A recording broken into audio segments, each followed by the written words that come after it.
Good morning. Okay, quick public service announcement. I've got a baby due any day now, so if I grab my phone and run off the stage, I nominate this guy with a blue shirt to finish the presentation for us. So, who am I? My name is Hannes Nel. I'm a level 59 Goblin Tinkerer over here at Microsoft New Zealand, and I'm of the chaotic good persuasion. We're going to talk a little bit about bridges to the magical fairyland of Windows 10. This is about development, so for developers, at a relatively high level. We'll look at some code and stuff. So let's get started. I want to get started by introducing you to some of the citizens of the Windows 10 kingdom.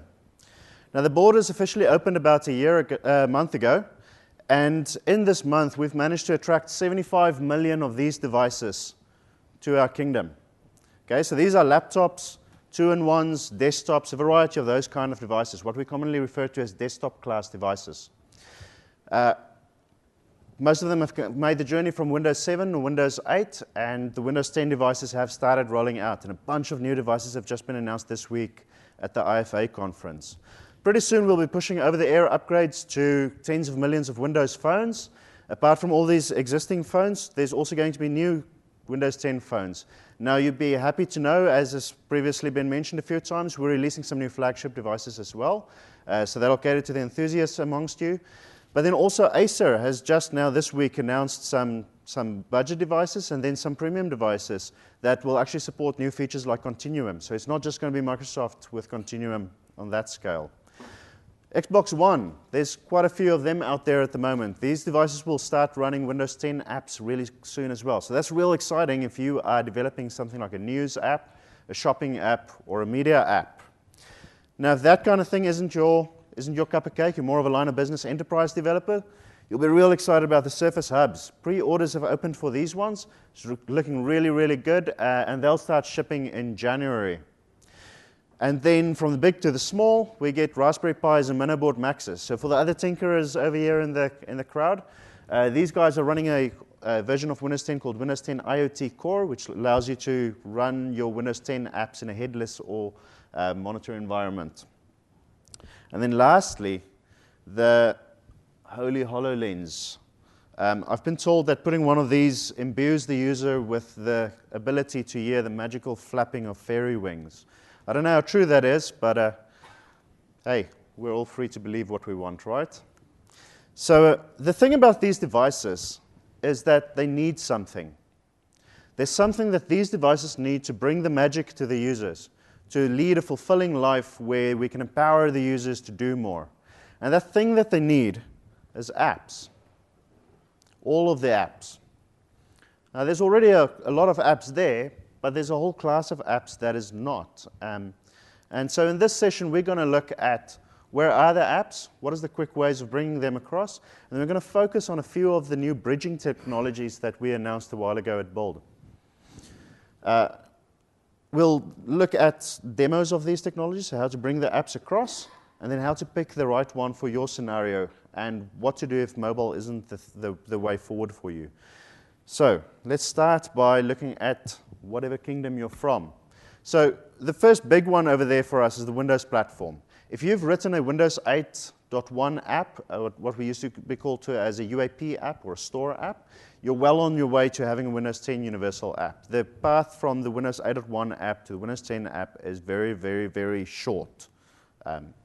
It's a small step, small evolution. If you have a classic Windows desktop app, then we're working on a project called Project Centennial, which will help you to bring that app to the Windows universe in terms of store deployment and stuff. And we'll talk a little bit more about Centennial, but even without Centennial, your classic Windows app will still continue to run the way it always has, unless you're doing something really, really weird. The next big platform there is the web platform. So we've got a new browser, Microsoft Edge, and it's hoping to bring a lot more compatibility to our browser world. Now, Windows 10 devices get access through this browser to the web kingdom, but the caveat is that they lose access to the apps in there as soon as they close their browsers. So we'll talk about a technology called Westminster, which is designed to bring the app from the web world over to our kingdom to live here and party with us. Middleware platforms. This is a very, very important place to be. Xamarin, Unity, if you're using one of those today, good stuff. We've been working really hard with these vendors to make sure that Windows 10 is supported out of the gate. Cordova really falls into that space as well. We've also been working hard with them to make sure that Windows 10 gets great support from Cordova. There's a few other platforms as well, like Telerik NativeScript, really good stuff. I highly, highly recommend anyone who's starting a new app to start there.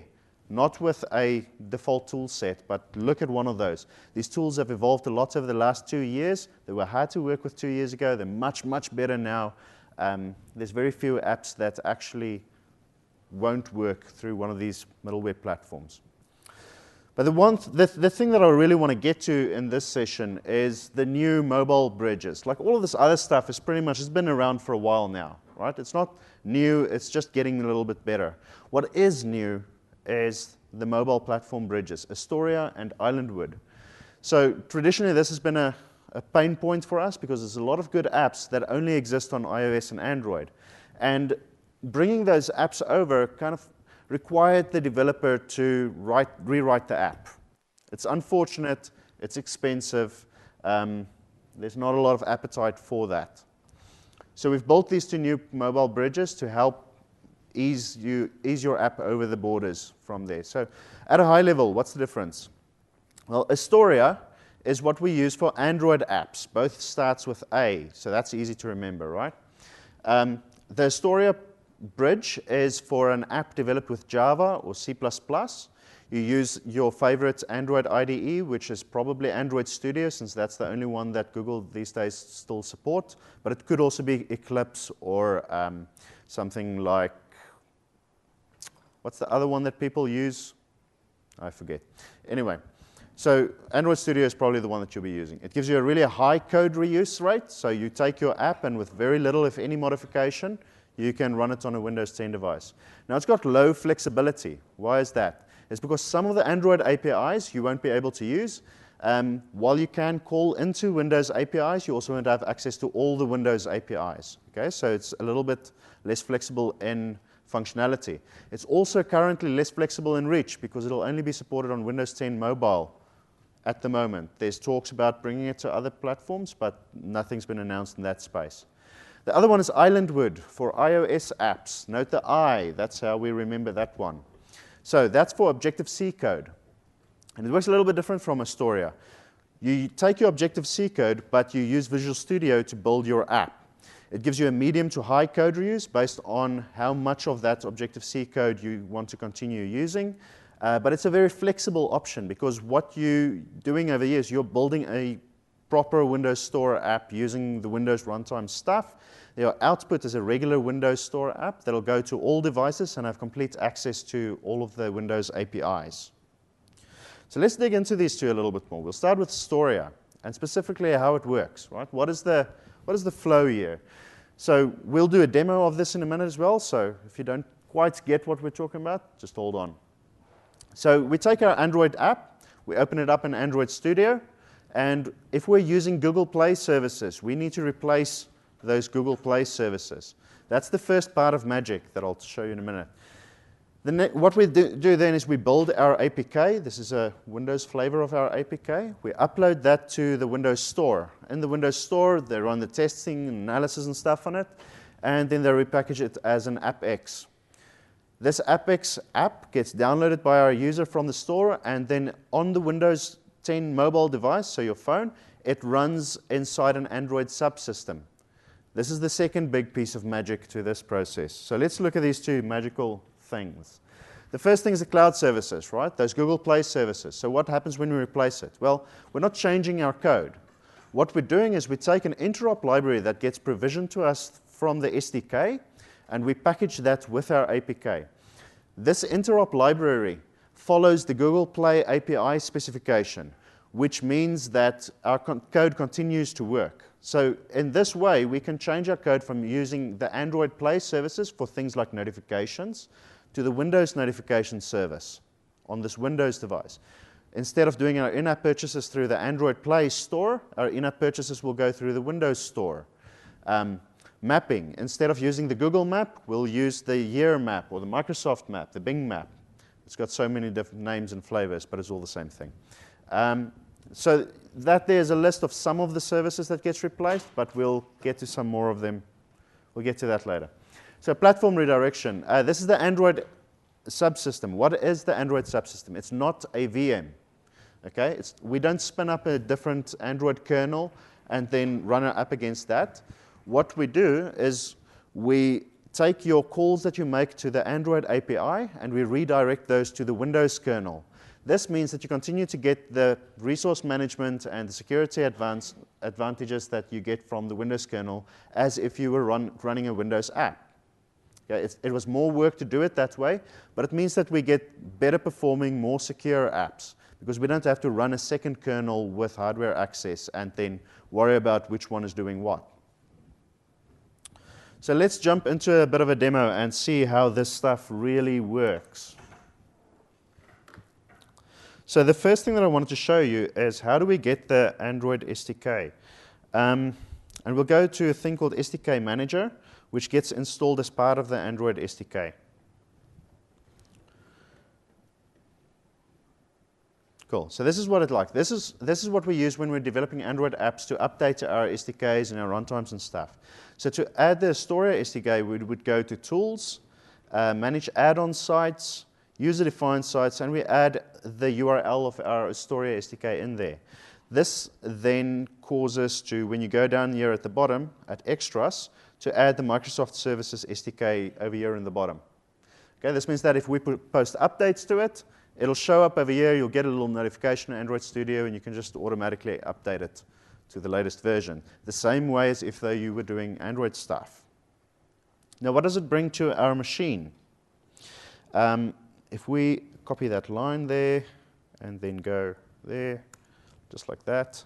See, I'm cool. I can use the command line, just like a real Android developer. These are the Android SDKs for Android Open Source Project and from Google. Alongside it, we've now got the Microsoft folder. If we go into there and look at the Astoria SDK, we'll see there's some plugins for Eclipse, if that's what you want to use. We've got a Gradle plugin, if Gradle is a build system, to do some magic in there. We've got some samples to help you get started with these things if you want to call them to the Windows APIs, for instance. And then we've got some tools. Okay, the important one here is the WConnect tool. And what we'll do with the WConnect tool is we'll connect to a Windows phone device so that we can test our app and deploy to it and stuff. So let's see how that works. So what I'm going to do here is copy this command line interface command, which calls into that WConnect. And I'm going to pass it the USB parameter. Now, on my Windows phone device, we would go, let's open these two side by side like that. We would go to Settings, and then Update and Security for developers, switch on developer mode, which you can do with any retail device. You don't need to pay anything to unlock it or anything. And then we get this device discovery option down here. We would click the pair button because we want to set up a secure connection. When we click the pair button, it gives us a little code or it crashes. Now in this case, I'm already paired to this device, so we don't need to enter the code again. I'll just go WConnect USB, and it says there's already an established connection for this device. Now, what's cool about this USB option is there's also a Wi-Fi option. So you can give the IP address of your device and it'll connect over the Wi-Fi, which is really cool when you're trying to test against multiple devices and you don't have any USB ports left in your computer. So let's move on. So what this WConnect does is it starts up a whole series of processes that allows us to connect to our device using a thing called ADB, the Android debugging thing. This is what you use for any Android device to connect to it and deploy apps to it and control it. So we'll do that. ADB devices, it shows that our emulator is attached. That's this device over here. Again, this is a standard retail 930 running Windows 10 Insider Preview, the latest fast build. So all of the stuff it'll work on hardware and software that is accessible to you. Okay, so we're connected to that device. Now, what else can we do with ADB? Well, we can install an app to it. Oops, let's not do that. Let's grab that guy over there. And what we're telling ADB to do now is to install an app from this location. So this is an APK. This is a file that a good friend of mine provided to me. It's an app that's actually on the Android Play Store. You can go download it and run it, and it shows you parking spaces in Auckland. It's a very simple app, but it actually works really well for this demo. And I'll use this app to show you that it works with real apps that's out there. I didn't modify this in any way.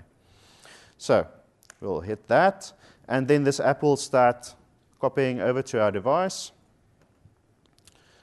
and it'll start installing it. There we go, in the recently added list. Now, if we run this app, it comes up, it loads, and it crashes. Right, how do we fix that? So, I reached back out to my friend, and he provided me with the source code for said app. Jay Janathanan, we'll thank him, and we give him a slow golf clap. Thank you, Jay. So, this is the app open in Android Studio. I did this a little bit earlier because Android Studio, for some reason, is a little bit slow. So we've opened up the app, and we want to run it against our device. Let's get the device. So we click the Run button over there. In a moment, there we go. Here's a dialog that now asks us, where do we want to run this device against? Do we want to spin up an emulator, or we want to run it against one of these connected devices? So again, this is why we use things like ADB, because now all of the rest of our Android tool set just works.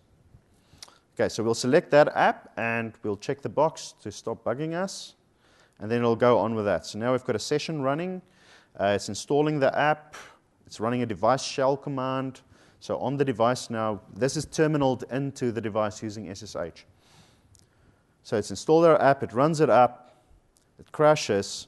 Why did it crash? So we look through our logs over here. We're looking for red stuff. And sometimes you have to do this twice to find, there we go. So we've got some red stuff over here. If we scroll up to the top of it, we see that it was unable to start an activity. Okay, why would that be? Scroll down a little bit, and we see that there's a null pointer exception. Okay, we can go right here to the offending line of code. Click there, we open it up. Okay. Now, what we can do is we can set a breakpoint, we can debug against the app, and we can step through our code and see what is null over here, right? I'm not going to do that because it's a little bit slow when you're doing all of this stuff through USB and you have Project My Screen running. So let's just rely on the fact that I have developed millions of Android apps. The store is half full of all my apps. I do it all the time. And so I can look at this and I can know that the reason why we have null is because getMap has been deprecated. Okay, so on some Android devices it works because they still have version 1 of Google Play APIs and stuff. In this case, we don't have version 1, we've got version 2, the latest stuff. And we have to follow that API spec. If you go look at getMap on Google's documentation, they say, hey, this has been deprecated, stop using it. It's been replaced with a different call. Oops, what did we just do? We need to just go back to that one. It's been replaced by a different call. Control Z, yeah, called getMap async. And getMap async takes a callback. New on map ready callback. We'll have this write a little bit of code for us. Cool. And this callback is called with a Google Map object, and the documentation says that this will never be null. So let's trust them on that one. And we'll take this code over here, move it in there, paste it, and one last thing is we'll just set this mmap equal to Google Map. Done. Okay. So this is a bug that we would need to fix at some point anyway to run on more recent Android devices. So I'm going to send Jay an invoice for the time that we've spent here today. I'll need all of you to submit your rates, your hourly rates in the feedback, because there's a lot of us working on this now. So mmap has been replaced, so let's see what happens now if we run our app. So now we're executing tasks, we're running our Gradle build, all kinds of magic is happening here, even though it might not look like it. We'll go to our session, there we go, open up Project My Screen. Okay, the device is running the install file, so this will disappear, there it goes, and then it'll reappear. There we go, and now it's launching the app. Cool, it's not crashing anymore, right?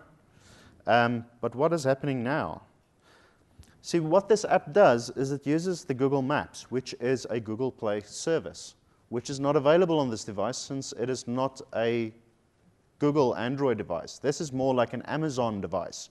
So what we need to do now is the same thing that you would do to enable your Android app to run on Amazon Fire tablets and Fire phones, if you can find a Fire phone somewhere. So let's look at what that entails. What we want to do now is go to our Gradle script, and we open the one for the module. And then we go to Notepad, which is the source of all that is good. And we grab some stuff over here. This is all in the PDF that you get when you get access to the SDK. Incidentally, the SDK is really just a PDF that tells you how to do stuff and where to get the files from. Interesting.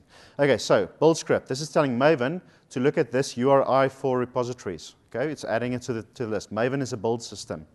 Then it says to get this here Astoria plugin from that repository. Okay, this guy over here. Once we have it, we apply said plugin, com.microsoft.service. So this adds some things to our tool chain that we are not going to be concerned with anymore. Now, the harsh reality is that we probably still want to continue deploying our Android APK to the Google Play Store as well. So we don't want just one APK that has Microsoft services in. On our Android devices, we want to use the Google Play devices, Google Play services. So what we'll do now is set up what's called a product flavor or a variant.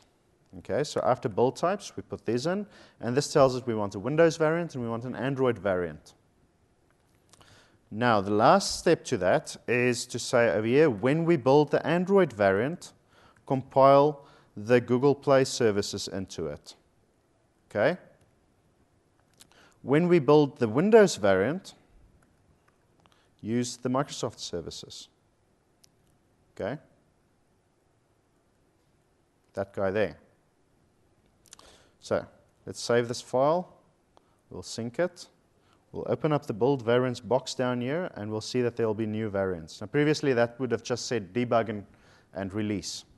But while that's happening, and we're looking, there we go. Now, we've got an Android debug, Android release, Windows debug, and Windows release. Okay? So an Android package would go to the Play Store. A Windows package would go to the Windows Store.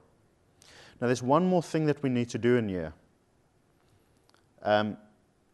As with everything in life, the services that we put in here needs a little bit of configuration.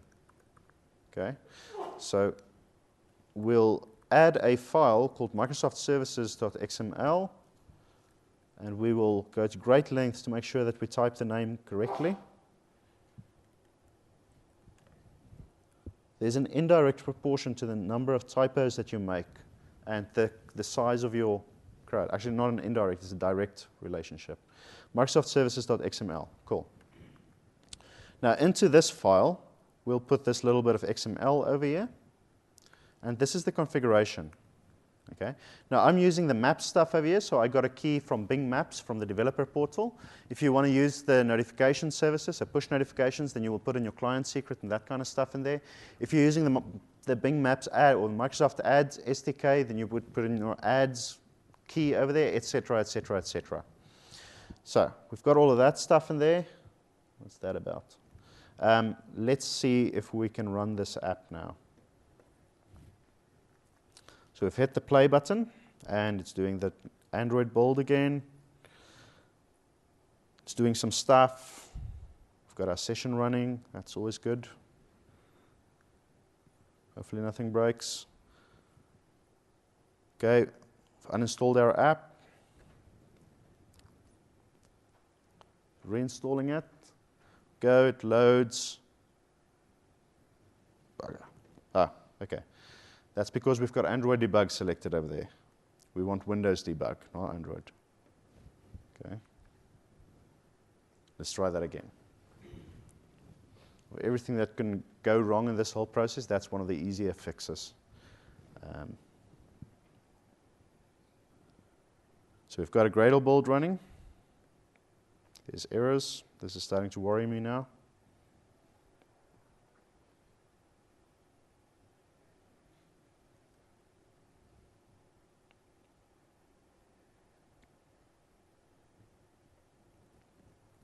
Okay, build's finished. Still doing stuff. I don't know what.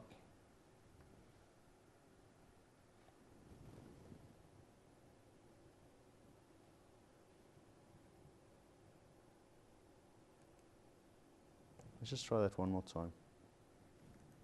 Save this guy. Run that again.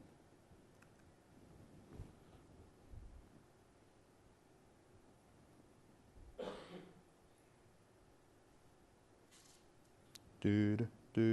Yo.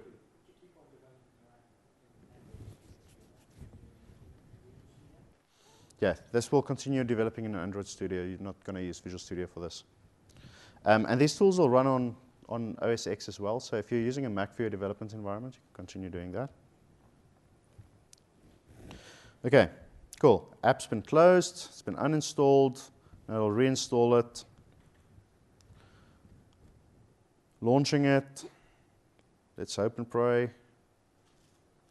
Boom. There's our app, and it's loading us a map using the Bing Maps stuff. Microsoft Maps. Year Maps, who knows? But it says both Microsoft and Year there, so that's awesome. So we've got that. We can pan around our map. This is actually using the offline maps. It's a little bit slow to render, so it looks like it's the online maps, but this is offline maps. Which means that I don't need internet connectivity for that. It won't chew through my data, etc. If we tap one of these buttons, it'll open up that little thingy over there telling us some information about that parking spot.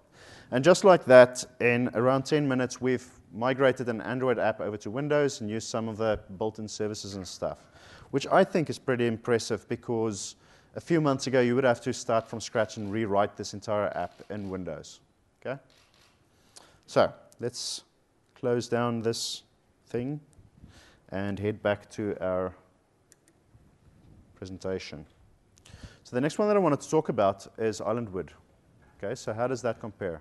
So how does Islandwood work? Well, we take our Xcode project with our Objective-C code and we import it in Visual Studio. Once there, we compile it. A bunch of shim libraries comes from the SDK. That means that we don't have to change all of our code. We compile it. We build a regular Windows Store app out of that. We upload it to the store. Our user downloads it, as with any other app, and it runs on their device, as any other app does. So no more magic there. The magic in this one is in that import process and the compilation process. So there's a few moving parts associated with that. The first one is the Clang compiler. Now this is I think it's an open source compiler, but it's not our compiler. We didn't go and reinvent the wheel on this one. We just customized it a little bit. Now the Clang compiler can also compile Swift code, so the road is open down the road to also support Swift, but right now they're focused on supporting just Objective-C. The second part is that iOS runtime and libraries. That allows us to continue using things like UIKit and all the other things that we use, core graphics, all those built-in iOS libraries that we use. There's also third-party libraries like Angle, which allows us to continue using OpenGL. Now, Angle is a Google project that we've been contributing to, and it takes your OpenGL API calls and redirects it to DirectX calls. So you don't have to go rewrite your entire graphics layer if you've got an OpenGL application. We also add in Windows projections, and that's really cool because you could call into the Windows APIs from C++ files in your project, but you don't need to. You can use the Windows projections to call directly into your Windows APIs from your Objective-C code. These are the same projection technologies that we use to make those APIs available to JavaScript, to C# and C++. We've essentially just added a fourth language to the list. Okay, so Objective-C is now a first-class language for universal Windows platform apps. That is awesome in my mind.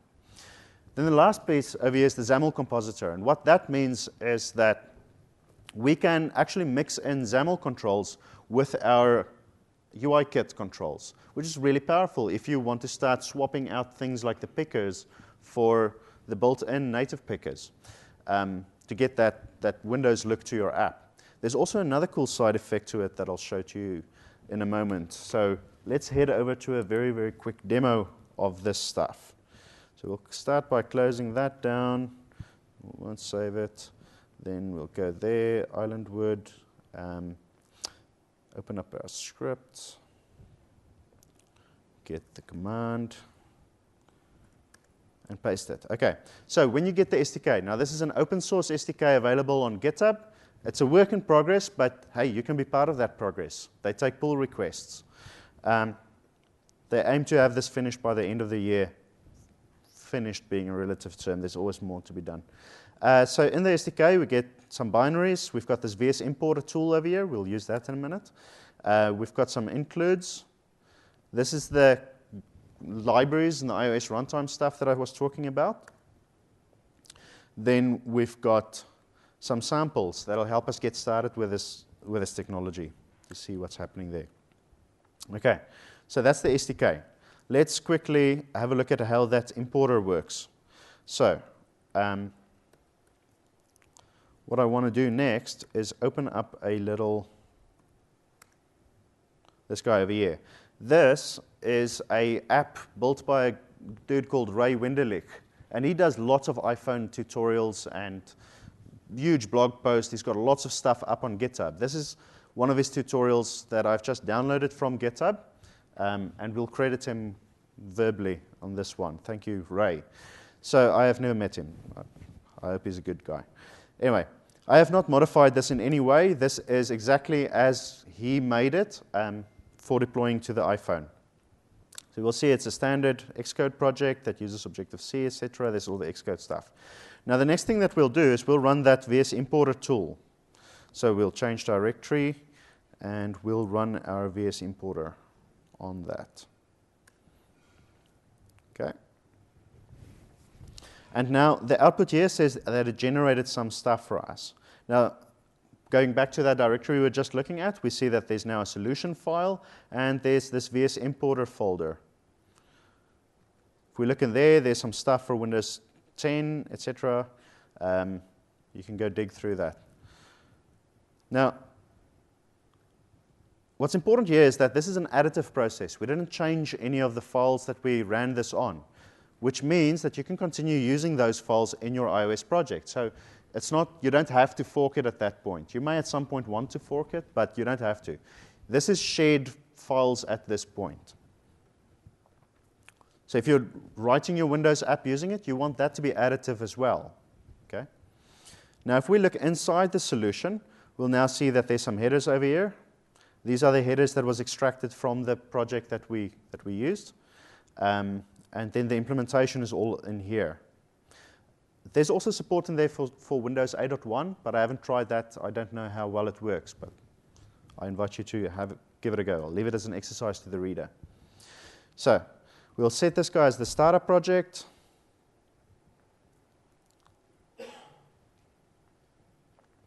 And we'll hit play. Yes. Now right now it only supports x86, which means you can't compile the app for your phone right now, but they're working on it and it'll be here in a few months. You can probably help them work on it by putting in some pull requests into the GitHub project. It's definitely coming. They're working hard on that part.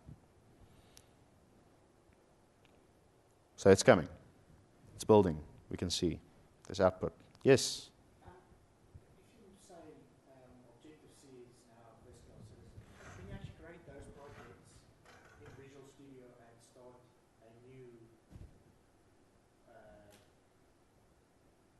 Objective-C project? Yeah. Yeah. You don't have to import it. No, you don't have to import it. You can start a new project and then add Objective-C files. So what we have here is a OpenGL demo, right? This is running OpenGL through the Windows runtime using that Angle project. This is an iPhone app, unmodified. We didn't change anything on this iPhone app. How awesome is that? Performance is good. It's all 3D accelerated using DirectX. I think that's kind of amazing. So we'll close that one. Let's look at something that's got a little bit more to it. We'll look at this WOC catalog. Now, this is one of the samples that you get with the SDK. And it's actually a pretty good place to see how a few different things are done. So we'll open that one up. This .m file, this is an Objective-C file. Right now, it doesn't have syntax highlighting, but they're working on it. The extension that they built for it only supports Visual Studio 2012 and 2013 right now. 2015 is imminent. So that's what Objective-C looks like. I tried to change stuff there, but this is a 300 level session, so we will stop looking at that now. It's a 200 level session, so we'll stop that. Objective-C is nothing less than a 300 level. So we've got our WOC catalog set as our startup. We'll run that up, and it wants us to build it again. Now, another truth about presenting is the more people you've got in the room, the longer your builds take. Cool. So we've got that app going over here. Now, if we look in the here into controls, these are UIKit controls. It's the same code that you use to instantiate a UIKit control that you use to build these ones, and they work. You can turn the switch, move the slider, etc., etc. What's also cool about this one, and I'll go to the display mode part, is you can set the display modes for how the app should start up, so at which resolution it should start up. Because in iOS, there's a lot of pre-canned resolutions for apps that you use. But you can also have it adapt to the size of your window, right? So you can update your layout as you resize your window. If you look at this over here, those numbers over there is how big our window size is. So there's hooks and stuff that you can tie into to deal with that. I think that's really cool, that'll change layout. The other cool thing about it, as I said earlier, is that we can use XAML controls. So in this case, we've got our XAML date picker. We've got a XAML button, and we've got a XAML media element, playing back media. Now, media playback is not yet supported with the media kit stuff. They're working on it. It'll come. But in the meantime, you can drop in your XAML media player, which will give you access to Play Ready, all those content protection things that we have on Windows. I think that's pretty cool as well. So we'll go back from there. Now, remember how I said about the XAML compositor having another neat side effect? It's got two side effects. One is that all the animations are 3D accelerated, which gives us the nice smooth animations that we're used to on iOS devices. The other is that this new feature, the live visual tree debugger in Visual Studio, can be used on that app. You can use it for any XAML app, and that includes this one. So if we click that button over there, then we can go ahead and we can actually target specific controls. And it'll show us where in our layout tree that control exists. If we switch the mode over to that one over there, and we select a different spot, then it'll highlight the control that we've got selected in our tree. See that blue over there? That's pretty cool. But it gets more awesomer. If we right-click there, go Show Properties, we can now actually see the properties of that control. Okay, this is a UIKit control that's kind of wrapped up in XAML stuff. So we can see what the defaults are that would be applied, what the computed values are, and what the local values are. But apart from just seeing those, we can actually go one step further and we can change those. So from black to red, back to our app, see, now it's red. This is awesome when you're doing pixel pushing and stuff. You just want to get something just right. You go edit over there, figure it out, and then you put it into your code. Sometimes when you're working with templates and stuff like that, it's really hard to figure out what's happening at the end of the day. This makes it really easy. There's a product out there called XAML Spy. This does the same thing as XAML Spy, but it's free and it's built into all the editions of Visual Studio. So that's awesome. I love that. Let's quickly get back to our presentation on this machine.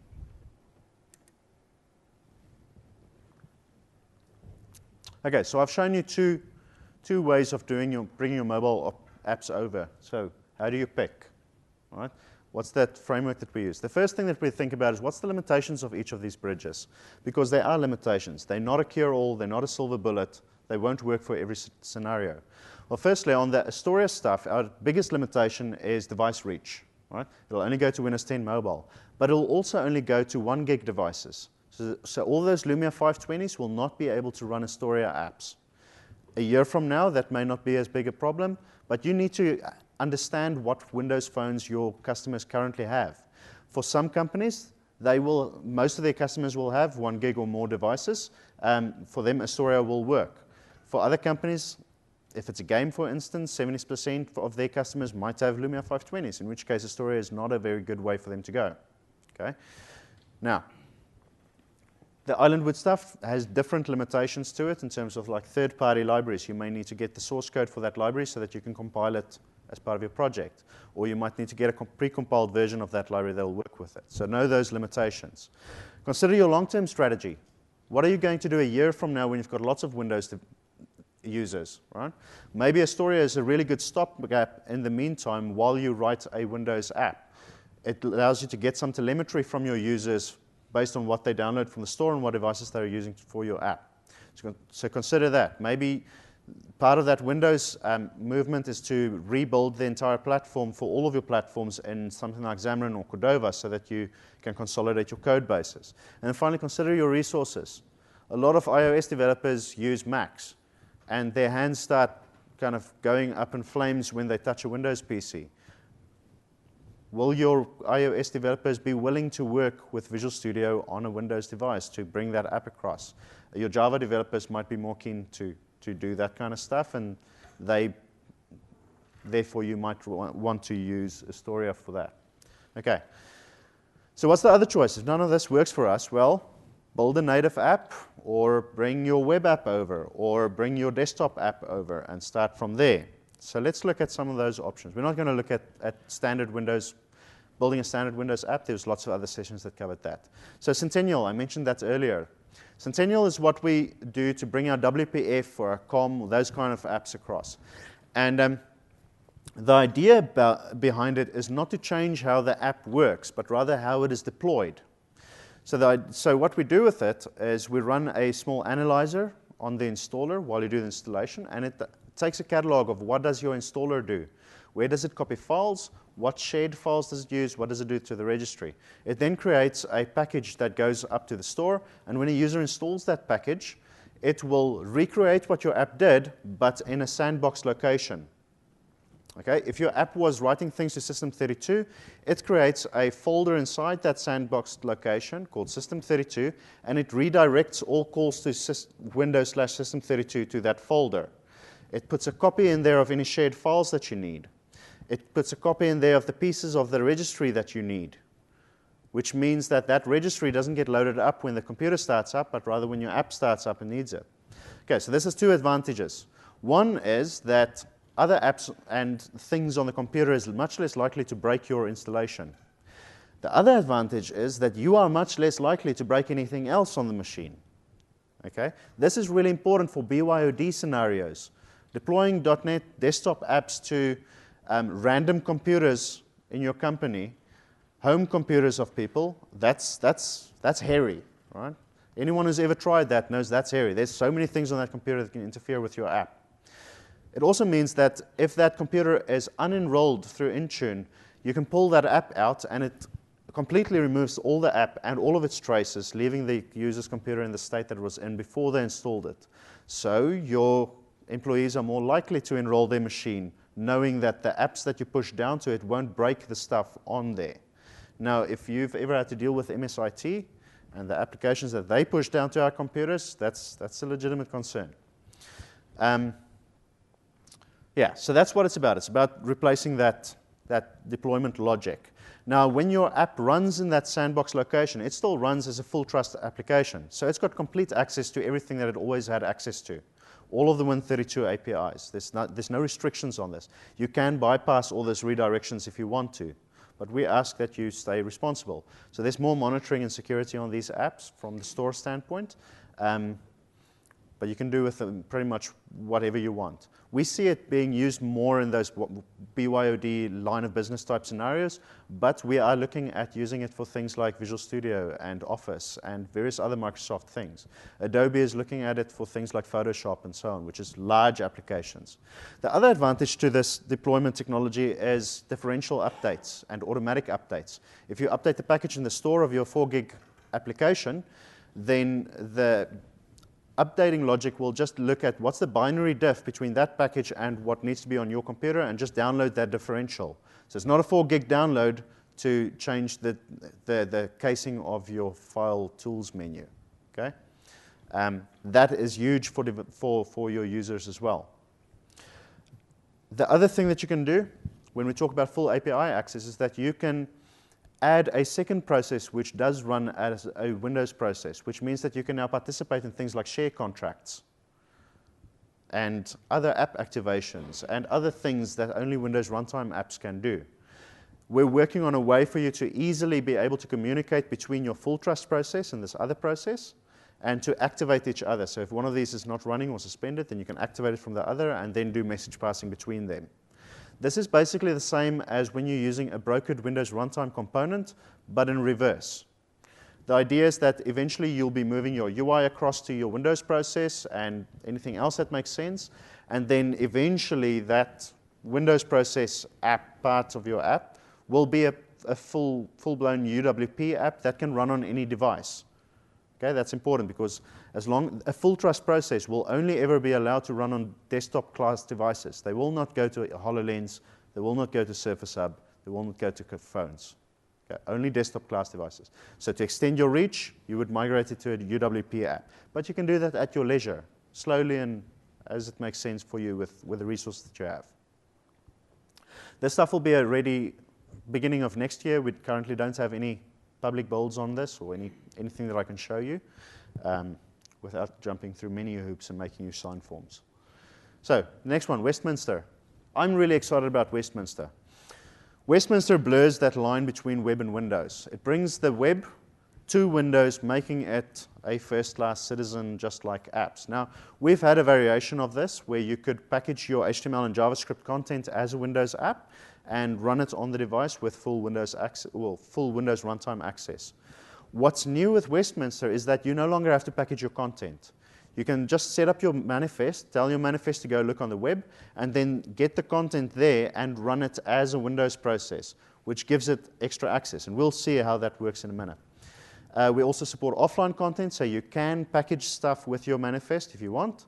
And you can also use App Cache, which is a Microsoft Edge technology to cache content for offline use. It means that you can have evergreen app logic. You don't have to push an update to the store to update the app. You just update your web server. Right? And the whole philosophy behind this is about augment instead of replace. You've got an awesome web app. It's responsive. It works well on phones and on these devices. It will work well on an Xbox. It'll work well on a Surface Hub.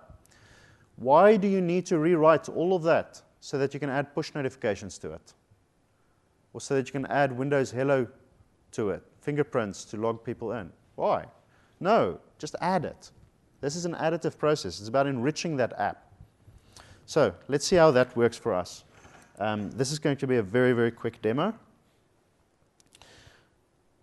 So we'll go to Westminster, hosted web app. This is an app that I prepared earlier by going File, New Project, JavaScript, Universal App, and then I went ahead and deleted pretty much everything from it.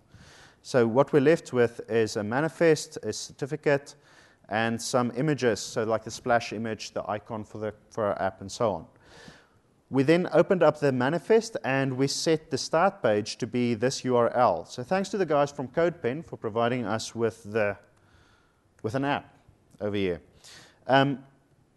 Now, this is not a free-for-all to give the entire web access to your Windows device, so we need to set up some content rules. So this is pretty much the only time that you'll update your manifest in the store is when you want to add some more locations. Right now, we've got it set up as a whitelist, so it says only things from codepen.io can get Windows runtime access, and there's options that you can play with. Okay, so it's not a free-for-all for the entire web. Only our URLs can do this stuff. So let's run this up and see what it looks like. And while that's going, I'll just open up said script again, because we want to just copy some stuff. Okay, so this is what our CodePen site looks like. If you go to that URL on with your browser, you'll see exactly the same thing. We've got 2 buttons, we've got some CSS that styles them, and we've got some JavaScript. Okay, let's hide that CSS and look at the buttons. The first one is the system prompt. It's hooked up to this JavaScript function, Windows system prompt. If we look at that JavaScript function, what we're looking at over here is we see whether the Windows object is available. Okay, runtime feature detection. If the Windows object is available, we know that we're running in a Windows process, not in a browser. In your browser, you won't have the Windows object, not to be confused with a window object, which is top-level global domain. Okay, so we've got the Windows object, and off of that, we hang the windows.ui.popup.message dialog stuff. Okay, so that's the Windows Runtime API for popping up message dialogues. And we'll change the text to that for Ignite. Do that, it's reloaded. Let's click our button, system prompt. This is a system pop-up message for Ignite. How awesome is that? All right. We've done almost nothing here. That's all the code to this whole app. Now let's do something a little bit more interesting than that. We've got the Show Toast button over here, which is not currently hooked up to anything. So we'll just delete that guy and paste what I previously copied. And let's have a very quick step through this. So what we do is we get the notifications namespace, we go get a template, we get some XML for that template, and then we just start changing the content of that XML. So we find the text element and we put in some text, hello Ignite attendees. We find the image element and we put a URL into an image. This can be an image on the web, or it can be some content that's packaged in our app. Doesn't matter. Then the next thing we do is we set the audio. We don't have to do it. It's an optional one. But we're also not going to hear it. I haven't got the audio set up. But what we can do is we can target one of the built-in sounds. So in this case, the I am notification sound, and that'll use whatever the user has set to be the notification sound. Or you can give it a URL to something that's on the web. And then we show our notification using our Toast notifier. So let's see what that looks like. There we go. Hello, Ignite attendees with somebody that's familiar. Let's do that again. Toast notification. Yeah. It reloaded the app because I clicked it, so it launched the app and stuff. And yeah, you don't want to do that. Just one more time. I want to show you what it looks like in the Action Center. That's the reason why we're doing this now. Toast notification, Action Center. There we go. All right? How cool is that? Now we can do a lot of Windows stuff here, adding it to our website. If we look at a site like Xero or TradeMe or any one of a number of our cloud partners, they don't have to go write an app for Windows to use the Windows stuff to make it awesome. Just add it. Okay. That's the end of our Westminster demo, and we'll switch over to our slides.